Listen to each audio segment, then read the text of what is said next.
आज एक परिवार में दो बेटों का बंटवारा हो रहा था। बूढ़ा पिता दोनों बेटों को सामने कहता है, मैं अब आश्रम जाकर रहूंगा, उससे पहले अपनी जमीन और संपत्ति तुम दोनों में बांट रहा हूं।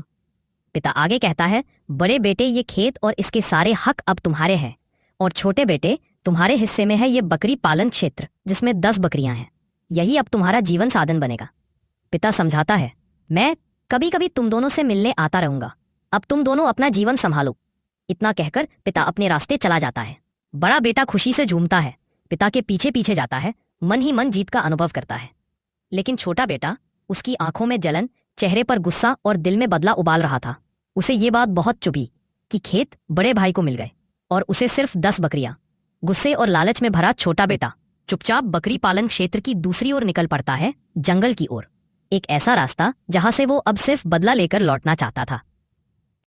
दूसरा बेटा पहले से ही लालची और स्वार्थी था। उसे अच्छी तरह पता था कि उसे कहाँ जाना है और किससे मिलना है। वो चलते चलते गांव पार करता है और एक अंधेरी घाटी में पहुंचता है। वहां एक काली गुफा थी जिसके बारे में सुना गया था कि वहां एक चुड़ैल रहती है। उसके साथ एक बकरी भी थी। गुफा के बाहर खड़े होकर वह तेज आवाज में चिल्लाया, सुनो चुड़ैल, मुझे पता है तुम यही रहती हो, बाहर आओ, मैं तुम्हारे लिए एक बकरी लाया हूं।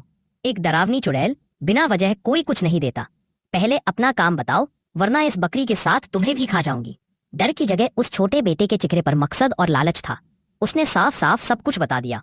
मैं अपने बड़े भाई से खेत छीनना चाहता हूँ, सब कुछ बर्बाद कर देना चाहता हूँ। चुड़ैल ठहाका मारकर बोली, तो ठीक है, मैं तुम्हारी पत्नी बनकर गांव जाऊंगी और सब कुछ उलट दूंगी। तुम्हें तुम्हारे भाई की हर चीज मिल जाएगी। फिर उसने पूछा, बदले में मुझे क्या दोगे? छोटा बेटा तुरंत बोला, मेरे पास बकरियां हैं, मैं सब तुम्हें दे दूंगा, तुम मेरा काम कर दो। चुड़ैल ने एक जोरदार हंसी के साथ अपनी डरावनी शक्ल को एक सुंदर औरत में बदल लिया। फिर दोनों गांव की ओर निकल पड़े, उसी रास्ते से वापस। रास्ते में चुड़ैल ने छोटे बेटे को पूरा सिखा दिया था, तुझे कब क्या बोलना है, कब दिखाना है और कब खेल पलटना है। दोनों, छोटा भाई और चुड़ैल, बड़े भाई के घर पहुंचे। छोटा भाई ठीक वैसा ही कर रहा था जैसा चुड़ैल ने सिखाया था। उसने मुस्कुराते हुए बड़े भाई से कहा, भाई, बंटवारे की खुशी में मैंने अपनी प्रेमिका से शादी कर ली है।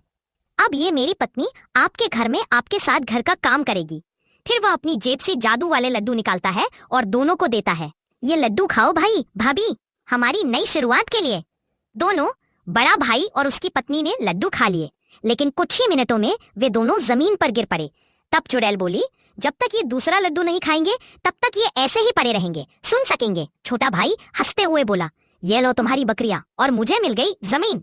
चुड़ैल धीरे से मुस्कुराई, बोली, अब जब जमीन मिल गई तो इस खुशी में एक लड्डू तुम भी खा लो। छोटा भाई, जो अब पूरी तरह लालच में डूब चुका था, बिना सोचे समझे वो लड्डू खा लेता है और कुछ ही सेकंड में वो भी जमीन पर गिर जाता है। अब चुड़ैल अंधेरे में गूंजती हंसी के साथ कहती है, जो अपने भाई का नहीं हुआ, जो अपनी भाभी का नहीं हुआ, वो मेरे किस काम का?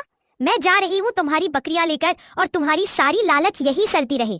चुड़ैल अंधेरे रास्ते से गायब हो जाती है और इस तरह एक लालची बेटे की एक गलती ने पूरे परिवार को बर्बाद कर दिया।